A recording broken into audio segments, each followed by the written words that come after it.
Salut la communauté, bienvenue et heureux de vous retrouver encore sur cette nouvelle leçon dans laquelle nous allons évoluer dans l'apprentissage de notre module Covadis 2D. Dans la vidéo précédente, on a eu à parler des deux premières options. C'était prévu les trois premières, mais vu que la durée devient de plus en plus longue, on a dû cesser pour en parler dans une autre vidéo. Donc nous voilà encore face à une nouvelle vidéo dans laquelle nous allons parler de la projection, et après nous allons parler de la projection de manière orthogonale, et si possible, si le temps nous permet, d'en parler également de rayonnement de points. Donc sans plus tarder, nous allons évoluer. Cette première option dans cette vidéo, qui est point projection, nous offre deux différentes possibilités. La première, c'est de projeter des points de manière perpendiculaire, et la seconde, c'est de projeter des points suivant une direction donnée, c'est-à-dire qu'on connaît le gisement de la direction. Donc je vais vous montrer rapidement une image qui illustre bien ce que je suis en train de dire avant qu'on évolue dans la pratique. Voilà, visualisez avec moi cette image. Les points à projeter sont A, B et C. Et donc le point A et le point B, ces deux points sont projetés de manière perpendiculaire. Ça veut dire quoi? Que ça forme un angle droit ici, c'est projeté de manière perpendiculaire sur la ligne S1, S2. Tandis que le point C, c'est projeté suivant une direction donnée, suivant le gisement de la direction C à A3, qui n'est rien d'autre que 150 grades.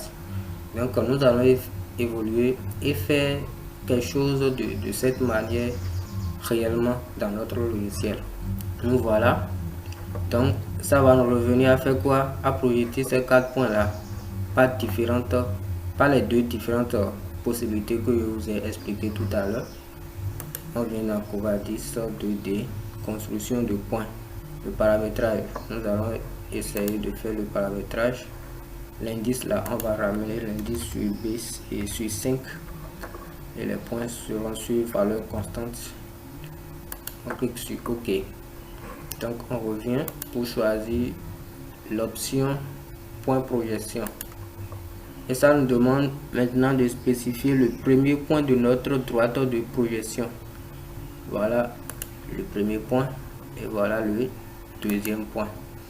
Donc voilà, ça nous demande de spécifier la méthode que nous voulons utiliser. Si c'est par direction, nous voulons projeter par direction, nous allons cocher ici. Mais si nous voulons créer les points par projection perpendiculaire, nous allons cliquer ici. Alors je clique là et je viens spécifier le point parce que ça demande déjà le point à projeter. Je viens spécifier le point B1. Et donc vous allez constater avec moi que le point B5 vient d'être créé, et on vient spécifier encore B2 comme un point à projeter. Voilà, vous allez voir B6 est créé, B3 aussi on va projeter, ça fait B7, et je vais projeter également B4, ça fait B8. Donc tous ces points, tous ces quatre points ont été projetés, je vais dire, de manière perpendiculaire sur notre ligne. Donc qu'est-ce que nous allons faire pour contrôler ce que nous sommes en train de faire? Nous allons prendre l'outil droite d'AutoCAD et rejoindre le premier point et le dernier point pour voir si ces points sont réellement alignés. On va voir si ces points sont alignés. B7 est sur la ligne, B6 également, B5 également. Le B5 c'est le premier point. B5 c'est le premier point, ça doit être forcément, parce que c'est le premier point, le dernier point nous avons rejoint pour former notre droite. Donc c'est ces deux points intermédiaires que nous allons vérifier, et ces points appartiennent à la droite, ce qui veut dire que ces points sont alignés. Qu'est-ce qu'il reste à contrôler maintenant? Nous allons contrôler si ça forme réellement l'angle droit sur la ligne d'opération. Ça forme. Donc on prend l'outil polyline, voilà. on va joindre ces deux points. Joindre également B5 à B6 pour contrôler si l'angle au sommet B5 va donner les 90 degrés ou 100 grades. Donc après avoir créé sa cotation angulaire, ça me demande de spécifier la ligne. Voilà, ça va demander de spécifier la seconde ligne. Voilà, ça fait 90 degrés, ça veut dire que ça a effectivement respecté l'angle. Donc on peut déjà évoluer dans la seconde méthode qui n'est rien d'autre que la projection suivant une direction donnée. Donc j'ai déjà expliqué à l'entame. La différence est que l'autre c'est projeté de manière perpendiculaire et cette méthode dont nous voulons faire maintenant, c'est projeter suivant une direction donnée. Donc nous allons encore essayer cette méthode là pour voir ce que ça va donner. Construction de points, projection, ça demande de spécifier le premier point et le deuxième point de notre ligne de projection. Maintenant nous allons choisir direction au lieu de perpendiculaire. Nous allons cocher, nous allons cliquer sur direction. Maintenant ça nous demande de spécifier le point à projeter. Je vais choisir par exemple ce point B1 et après avoir spécifié, ça nous demande la direction qui n'est rien que le gisement. Je choisis par exemple 150 entrée et vous allez voir que voilà, suivant la direction 150 grades, le point B9 a été créé sur notre ligne de projection. Si vous voulez, vous allez encore projeter B2.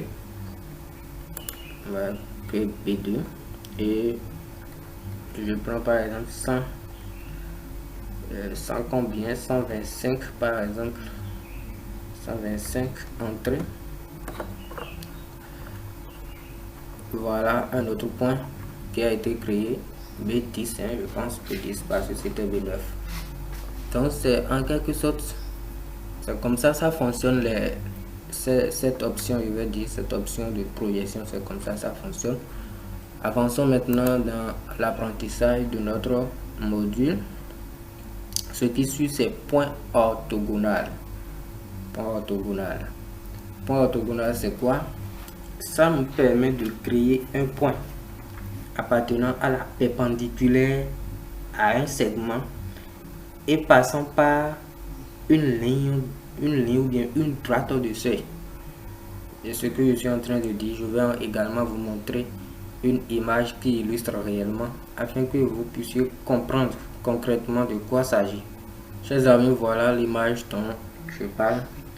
Dans ce cas, c'est la ligne de seuil ou bien la droite de seuil, c'est ça qui est S1, S2 et le segment dont le point qu'on veut créer, ça doit être perpendiculaire et la ligne, le point doit appartenir à une ligne qui est perpendiculaire à ce segment qui est S3, S4. C'est de ça que je parlais tout à l'heure. Et donc quoi, on va spécifier dans la pratique, nous allons spécifier la ligne de la droite de seuil et encore spécifier notre bon. Ce que nous allons spécifier en première position, c'est le point de base et le second point, ce qui forme notre segment. Et toute ligne de seuil que nous allons choisir, le logiciel va créer un point qui va appartenir à la perpendiculaire à ce segment, passant par la ligne de seuil.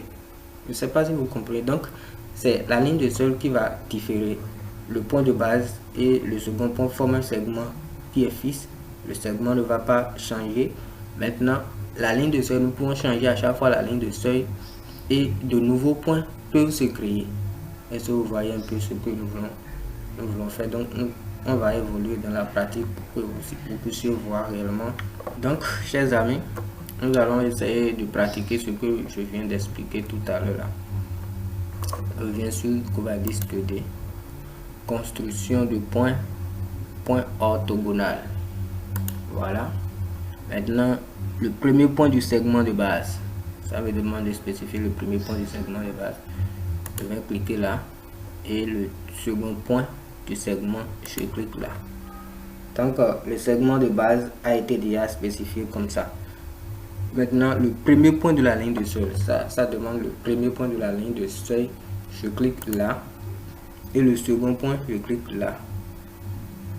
Voilà, vous allez voir, ça a été déjà créé, le point B11.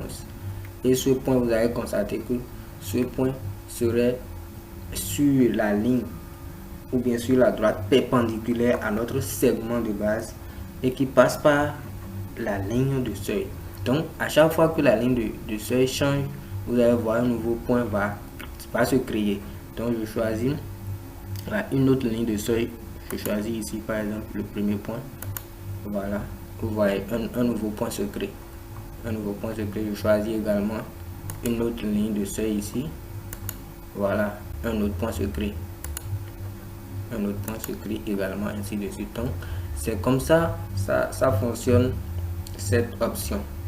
Donc on va encore évoluer dans notre apprentissage construction de points. Maintenant il s'agit du rayonnement. Le rayonnement, c'est quoi? On veut créer de nouveaux points. On veut créer de nouveaux points. Et ces points dont nous voulons créer, ce sont des points rayonnés en fait.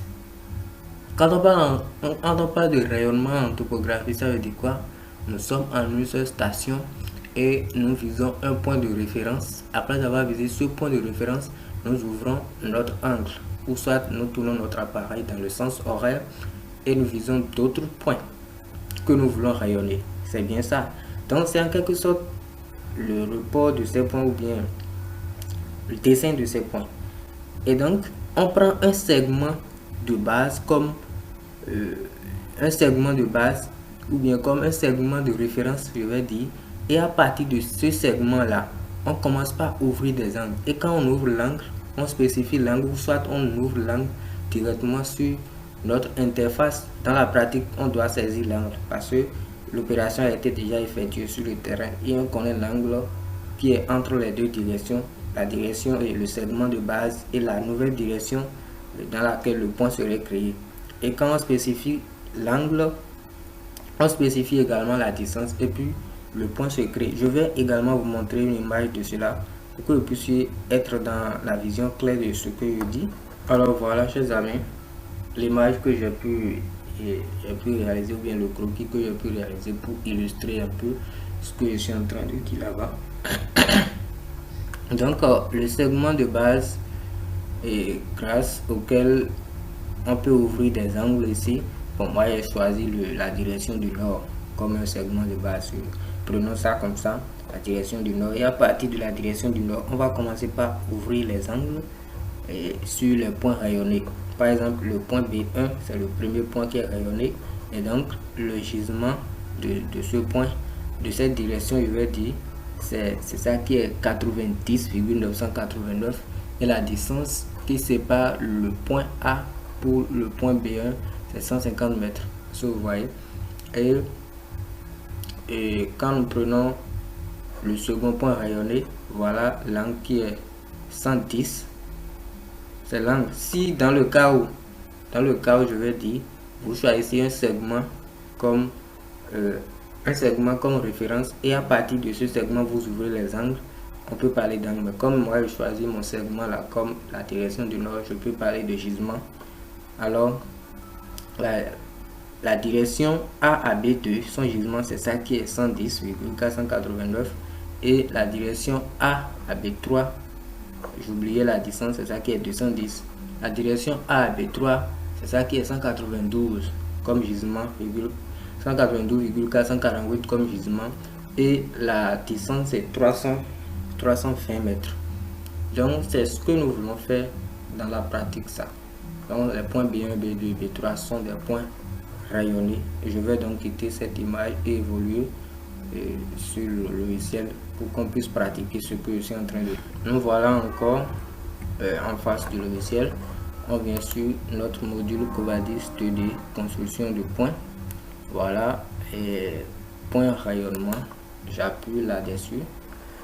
Ça va me demander bon.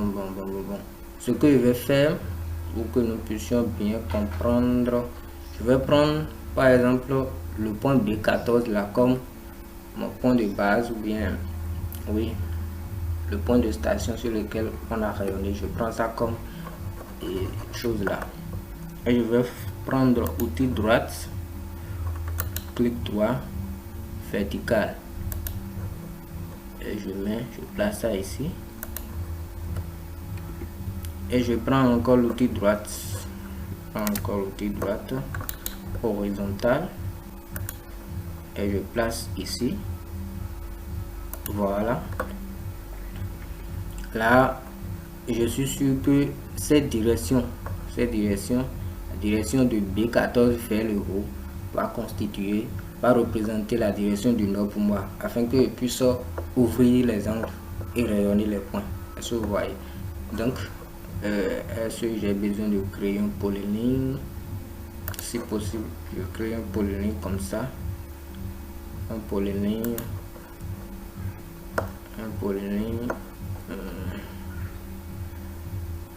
qui s'arrête là. Voilà, et après avoir créé le polyligne, je peux effacer les droites là, et le polyligne va représenter la direction du nord pour moi. Et dès que le logiciel va me demander le segment de base, je vais prendre ceci comme mon segment de base et commencer par ouvrir les angles pour les points rayonnés. Donc on va dire 2D, construction de points, point rayonnement, premier point du segment de base, je clique sur B14, et le second point, je clique sur ce point. Maintenant, angle relatif vers le nouveau point. L'angle relatif vers le nouveau point, c'est la direction, et le gisement, c'est le gisement de la direction du premier point. Donc l'angle relatif vers le nouveau point, c'est ça qui est 90,900. Ce n'est rien d'autre que le gisement, hein. 90, je vais saisir ça, 90,989, et j'appuie entrée. Maintenant après ça, on me demande la distance à partir du point de base. Là je vais saisir les 150 mètres, qui est chose là, les 150 mètres, et j'appuie entrée,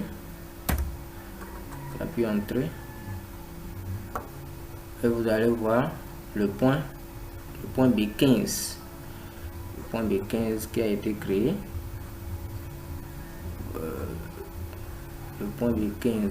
créé, c'est bien ça, hein? Le point B15, et on évolue.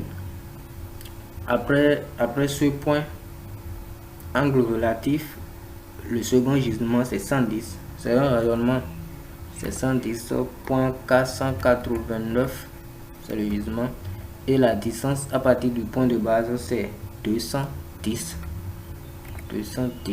et je vais appuyer encore entrée. Vous allez voir un autre point qui est encore créé, B16, qui respecte la direction, qui n'est rien d'autre que le gisement, et en même temps la distance. Donc ça reste notre troisième point, qui est le point B3 dans notre figure, bien dans notre image que j'avais expliqué, et l'angle qui n'est rien d'autre que le gisement, ça fait 192,448. J'appuie entrée, et puis la distance c'est 320 mètres, et puis entrée. Voilà, c'est le point qui est créé ici, B17. Est-ce que vous voyez un peu? Donc c'est comme ça fonctionne, ces options. Merci pour votre aimable attention. Nous vous donnons rendez-vous pour la prochaine leçon, et n'hésitez pas à vous abonner pour ne rien manquer de nos prochaines leçons. Merci, ciao.